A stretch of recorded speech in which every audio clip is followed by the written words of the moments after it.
Bonjour à tous et bienvenue dans cette nouvelle Open the Boîte. Aujourd'hui on vous présente Minuit Meurtre en Mer, deuxième édition de Multiface Édition.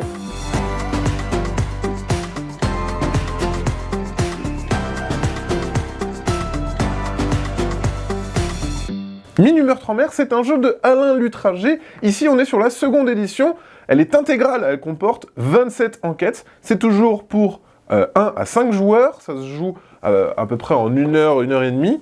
Et c'est un jeu d'enquête, où on est sur un bateau, on va prendre un petit livret d'enquête qui va vous donner un postulat de départ, et vous allez devoir enquêter, inspecter et interroger les suspects pour savoir qu'est-ce qui s'est passé dans ce bateau, avant qu'il n'arrive à bon port et que le meurtrieur puisse s'enfuir. Alors, qu'est-ce qu'on trouve dans la boîte? On a dans un premier temps le plateau, qui représente le bateau et les différents niveaux. Voilà, donc on a le pont supérieur, le pont principal et le pont inférieur. Donc c'est ici que vous allez évoluer avec vos personnages. Vous avez des ascenseurs qui vont vous permettre d'aller d'une zone à l'autre, et vous avez différentes salles, par exemple les cabines, vous allez pouvoir fouiller directement les cabines des différents suspects. Vous allez avoir le grand salon, c'est là où vous allez pouvoir faire votre déclaration finale. Voilà, vous allez pouvoir vous balader un petit peu sur ce bateau. On a ici les règles du jeu. Elles présentent comment fonctionne le jeu. Donc en fait, on va prendre une enquête, on va lire le postulat de départ, et ensuite on va avoir 3 actions à son tour qu'on peut dépenser pour pouvoir se déplacer, interroger, etc. Les actions coûteront 1 ou 2 actions en fonction de ce que vous voulez faire. On a 2 modes qui sont présentés, le mode compétitif, où il faudra être le ou la première à résoudre l'enquête, et un mode coopératif, où là vous allez jouer ensemble. Voilà, et donc là ça vous explique un petit peu comment fonctionne le système de jeu, la fin de partie, la résolution d'une enquête, et le système des bouées qui sont des jokers et qui vous permettront de faire plus d'actions à votre tour. Et au dos, ça c'est assez cool, on a une aide de jeu qui récapitule un petit peu tout. Donc ça, c'est pour la règle du jeu. Ensuite, on va retrouver les différents pions. Vous avez les suspects qui sont symbolisés par des lettres, donc c'est assez bien fait parce que dans le jeu, les suspects vont avoir d'autres noms, par exemple Kelly pour le K, Georges pour le G, etc. Donc ça permet de s'y retrouver pas mal, et ça permet aussi de changer d'un scénario à l'autre les différents suspects. On a les différents personnages que vous pourrez contrôler. On a 5 hommes, 5 femmes. On a aussi le capitaine qui va se balader dans le bateau. Et ensuite, on a le bateau, par exemple, qui va marquer la progression du bateau de la croisière. Dès que ça arrive à la fin, c'est la fin de la partie. On a aussi un petit jeton qui va, de temps en temps, interdire des salles. Il y a peut-être des salles qui vont être interdites, on ne pourra plus y aller.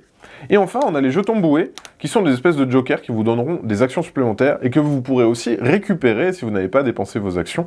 Donc ça, c'est pareil, un petit plus qu'il y a par rapport à la précédente version.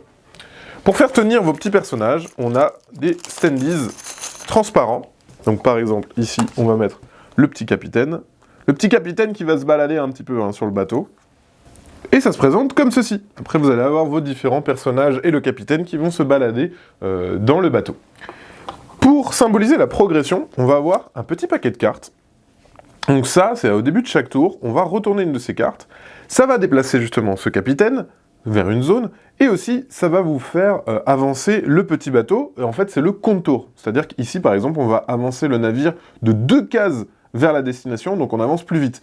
Mais ça va aussi, de temps en temps, faire des événements. Par exemple, on le disait, il va y avoir des salles qui vont être bloquées, ou alors les ascenseurs qui vont tomber en panne. Du coup, vous ne pourrez plus aller d'un pont à l'autre, etc., etc. Donc il y a plein de petits événements à découvrir, et ça, à chaque fois, hop, ça se découvre ici, et on va avoir cette progression qui va se faire.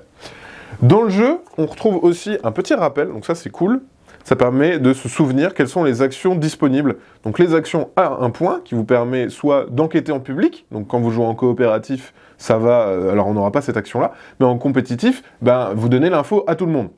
Pour 2 points d'action, vous pouvez le faire en privé. Donc là par contre, il n'y a que vous qui avez l'information.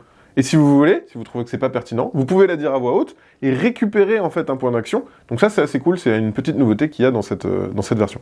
Bref, on a différentes actions, se déplacer, interroger, récupérer un jeton boué, etc. Et de l'autre côté, on a toutes les actions qu'on pourra faire en mode coopératif. Donc ça c'est un petit rappel qui est bienvenu. Les enquêtes, elles sont dans ces petits carnets.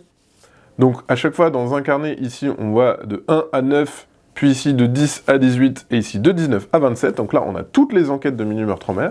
Et comment ça se présente? Donc le carnet, à chaque fois, on va avoir un petit volet, donc pour se souvenir où on en est dans l'enquête. Donc ça, c'est assez cool.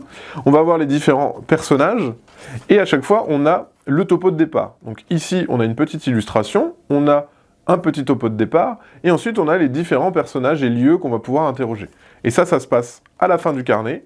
Ici, on a toutes les entrées qui sont possibles.